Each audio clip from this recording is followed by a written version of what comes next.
بسم اللہ الرحمن الرحیم۔ السلام علیکم ورحمۃ اللہ وبرکاتہ۔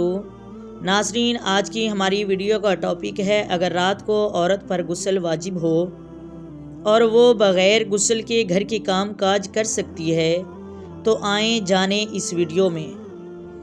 اگر اس سے پہلے آپ ہمارے چینل پر نئے ہیں تو چینل کو سبسکرائب کر دیں، بیل نوٹیفیکیشن کو آن کریں تاکہ ایسی مزید ویڈیو آپ تک پہنچتی رہیں۔ سامعین، ذی وقار کچھ سوال زیر باعث ہیں۔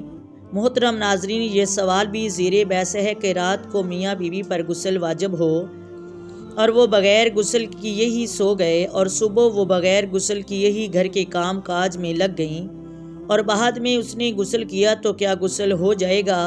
یہ جائز ہے اتنی دیر جنابت کی حالت میں رہنا؟ تو اس کا جواب یہ ہے کہ رات کو میاں بیوی نے حقوق زوجیت ادا کیے تو اتنی تاخیر تو صحیح ہے کہ ان کا ارادہ تھا کہ ہم رات کو زوجیت کے بعد صبح فجر سے پہلے غسل کر لیں گے، پھر انہوں نے فجر سے پہلے غسل بھی کر لیا تو اتنی تاخیر کرنے میں کوئی حرج نہیں، کیونکہ شریعت نے اتنی رخصت دی ہوئی ہے۔ روایت میں آتا ہے کہ حضرت عائشہ صدیقہ رضی اللہ تعالی عنہا فرماتی ہیں کہ جب نبی کریم صلی اللہ علیہ وآلہ وسلم غسل نہ فرمانے کا ارادہ کرتے تو آپ رات کو سو جاتے اور صبح فجر سے پہلے غسل فرما لیا کرتے تھے۔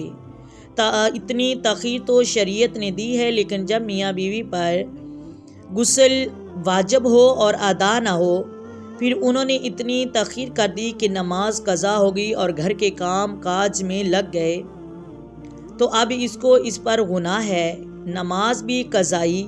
اب نماز قضائی بھی دینی پڑے گی، کیونکہ جان بوجھ کر نماز چھوڑنے والے پر وہی نازل ہوئی ہے کہ اس کی سزا قرآن پاک میں بھی ہے اور اتنی تاخیر کرنے والا گنہگار ہوگا۔ کیونکہ ناظرین، روایت میں آتا ہے کہ حضرت محمد صلی اللہ علیہ وآلہ وسلم نے فرمایا کہ جس گھر میں تصویر، کتا یا جنبی یعنی ناپاک عورت یا مرد ہوگا، اس گھر میں رحمت کے فرشتے نہیں آتے۔ تو ناظرین، ہمیں اس بات کا خیال رکھنا چاہیے، ہمارے گھر میں یہ رحمتیں برکتیں کیوں نہیں آتی؟ ظاہری بات ہے، جب اتنی تاخیر کریں گے نماز قضائی کی وجہ سے انسان خود گنہگار ہوگا اور اللہ کی رحمت بھی ناراض ہو جائے گی۔ اب رہا یہ مسئلہ کہ عورت جنابت کی حالت میں گھر کے کام کاج کر سکتی ہے، تو جی ہاں، جنابت کی حالت میں جس عورت پر غسل واجب ہو وہ گھر کے کام کاج کر سکتی ہے، کھانا وغیرہ بنا سکتی ہے، اپنے شوہر کو کپڑے وغیرہ دے سکتی ہے، اپنے بچے کو نہلا سکتی ہے، ہاں البتہ پہلے وضو کر لے۔ محترم ناظرین، رہا یہ سوال کہ عورت بیوہ ہو، کیا وہ ناجائز گناہ سے اپنی خواہش کو پورا کر سکتی ہے اور اس سے کوئی شادی کرنے کو بھی تیار نہیں؟ اس کا جواب یہ ہے کہ نہیں، بالکل بھی نہیں۔ ایسا کرنا شریعت میں حرام ہے اور جو ایسا کرے گی یا کرے گا اللہ تعالیٰ اس پر اپنا عذاب برسائے گا۔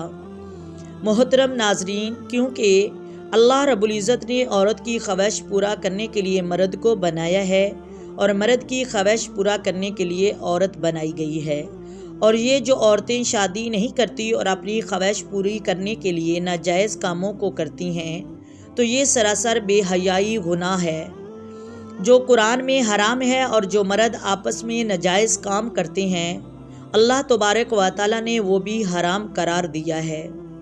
محترم ناظرین، رہا اب یہ سوال، کیا مرد اپنی عورت کے بند کمرے کے راز اپنے دوستوں کو یا پھر عورت اپنے مرد کے راز اپنی سہیلیوں کو بتا سکتی ہے؟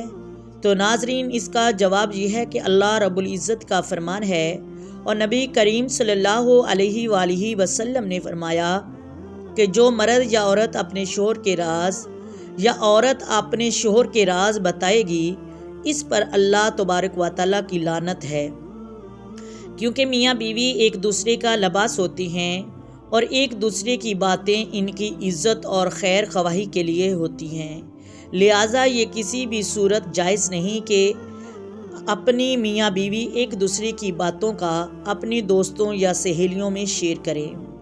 اب رہا یہ سوال کہ اگر کوئی کنواری لڑکی یا لڑکا اپنی شادی سے پہلے فحش فلموں کو دیکھ کر ہم بستری کا طریقہ سیکھ سکتے ہیں یا نہیں؟ ناظرین، اس کا جواب یہ ہے کہ نہیں، بالکل بھی نہیں۔ اس طرح سراسر بے حیائی اور گناہ ہے، اور کسی غیر محرم کو دیکھنا بہت کبیرہ گناہ ہے، اور اس سے ان چیزوں کو دیکھنا بالکل حرام اور غلط ہے۔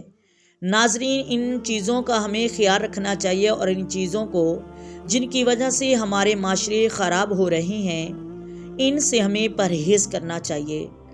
ناظرین، اللہ تعالی ہمیں اپنے نبی کی شریعت مطہرہ پر عمل کرنے والا بنائے، اپنے دین کی سمجھ رکھنے والا بنائے۔ اس لیے تو ناظرین کہتے ہیں علم دین حاصل کرنا ضروری ہے، تاکہ ہمیں حقوق زوجیت کا اور اپنے معاشرے کے حقوق کا، حقوق العباد کا اور حقوق اللہ کا پتہ چل سکے۔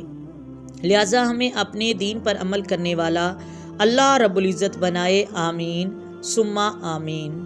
آپ سے یہ گزارش ہے، اگر آپ ہمارے چینل پر نئے ہیں تو چینل کو سبسکرائب کریں، بیل نوٹیفیکیشن کو آن کریں، شیئر کریں، لائک کریں۔ اللہ حافظ۔ آئیں مل کر درود پاک پڑھتی ہیں۔